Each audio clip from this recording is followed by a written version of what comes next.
planning theory can serve as a grounding tool for those dedicated to the profession, as well as those outside of the profession who appreciate certain guidelines in the theories. Having a name to the work you do, as well as certain principles to go along with it, provides a foundation for planners to build their work upon. Simultaneously, it isn't concrete. It's more like clay. In the field, planning theory is malleable, and planners have to mold themselves to the needs of the specific community they serve. In the end, their work in the real world can add to traditional theories or transform them completely. All Black communities can probably identify exploitation or appropriation that has left them feeling dehumanized. The Gullah Geechee people of the southeastern U.S., described to me by Queen Quet, their elected leader, as a sub-minority within the Black minority, specifically have been poked and prodded by scholars for decades, providing wider exposure to benefit the world with little support for the people themselves. After a trip to the region, I was convinced of transactive planning theory's importance, seeing its scale as applicable to communities like those I've been studying. As a marginalized population, Black people in the U.S. have often had to stand as a unit to make progress. That doesn't mean that individual ideals are always unified. I'll use my recent trip as an example.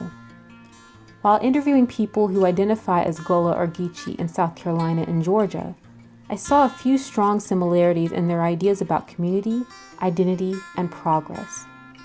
This Black American ethnic group is notable for maintaining strong ties to the West African cultures of their enslaved ancestors, expressed through language, art, spirituality, foodways, and more.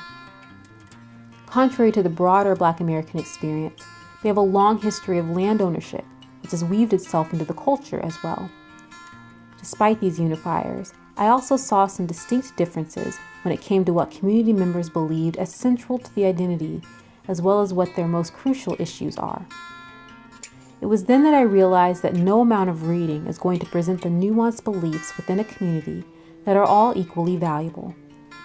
We talk about transactive planning as a way to involve many separate groups and exchange information in a balanced way, but it appears that this has to happen within groups first.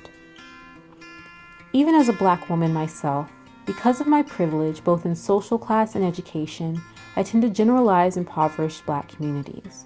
It's something that I constantly check myself on, or have been checked on by others, and this is important.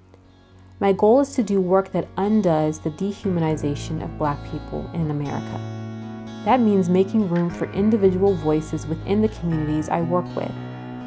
This would take a great deal of time and patience, but in order to make real lasting changes that make communities stronger and more sustainable, great care must be taken.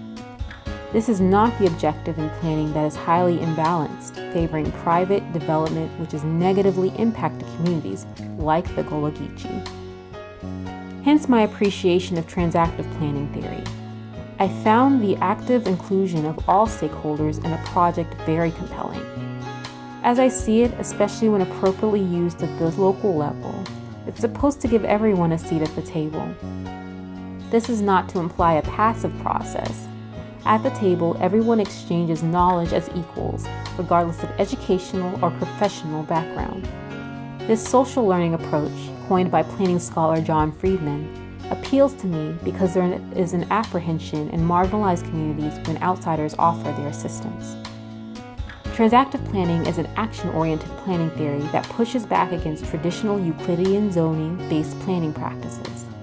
This is important because while zoning itself is not bad, it has been used as a tool of discrimination and exclusion that has shaped many cities as we see them today, with a disproportionate distribution of resources and an exclusion of various cultural values. The way that it attempts to counteract this is by having all stakeholders, those from marginalized communities as well, be a part of the planning process through constant communication. The planners would share the project and their technical knowledge with the stakeholders, while the stakeholders would share their opinions and ideas on the project based in experiential knowledge. The key here is to lift the voices of those who have been historically disenfranchised, since stakeholders include private entities as well. Before my introduction to transactive planning theory, I was beginning to believe that the planning I wanted to do didn't really exist. I believed that actively engaging community members might be possible, but not without doing a lot of work to develop a process on my own without much of a foundation. While transactive planning theory doesn't necessarily minimize the workload that applying it successfully in real life would require, it does provide a structure that I can work with. It also means that there are others in the world who believe in and adhere to this process.